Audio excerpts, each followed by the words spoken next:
Bonjour, ici Dr Sheila Lemay du Centre dentaire 3R. Aujourd'hui, dans la capsule, un sujet d'actualité, le blanchiment.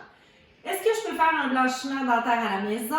Qu'est-ce qui est le mieux entre le blanchiment dentaire à la chaise ou à la maison? Est-ce que les blanchiments de pharmacie fonctionnent? Les pâtes à dents blanchissantes? Première chose à comprendre, c'est l'ingrédient actif dans le blanchissant est le peroxyde d'hydrogène ou peroxyde de carbamide, et le degré d'efficacité d'un blanchiment dépend de la concentration en peroxyde contenue dans le produit, ainsi que la durée d'application à la dent.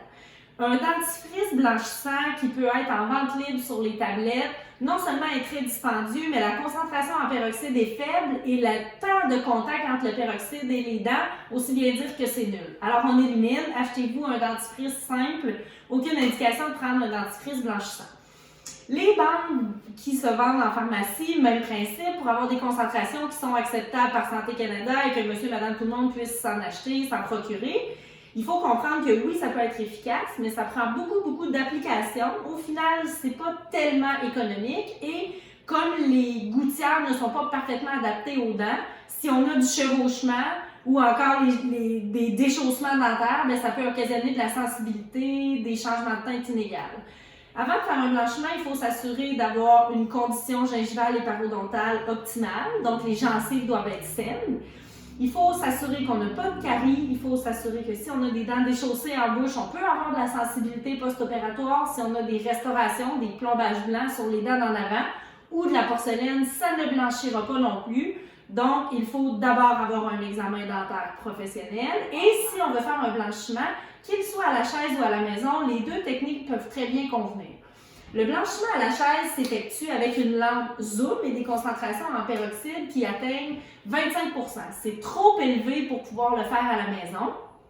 En cabinet, on applique une barrière isolante sur les gencives, puis à chaque 15 minutes, on change l'application du produit. Ça permet d'avoir un résultat wow, instantané, tout de suite.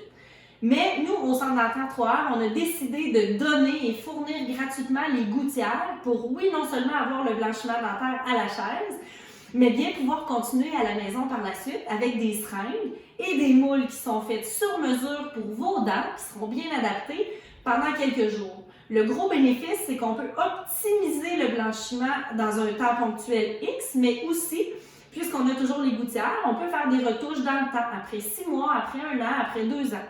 Gardons en tête que ce qu'on blanchit, c'est la dentine et non pas l'émail, c'est la couche qui est sous l'émail. Et les gens qui ont un émail qui est très translucide, très transparent, vont avoir un effet plus rapide et plus wow au niveau du blanchiment, mais la teinte naturelle de la dent peut revenir aussi plus rapidement.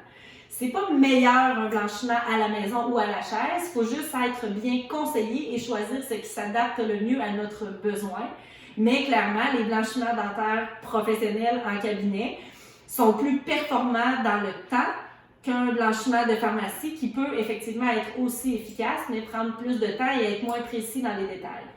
Pour d'autres renseignements sur la dentisterie esthétique, visitez le centredentaire3r.com. Je suis Dr Sheila Lemay. Au revoir.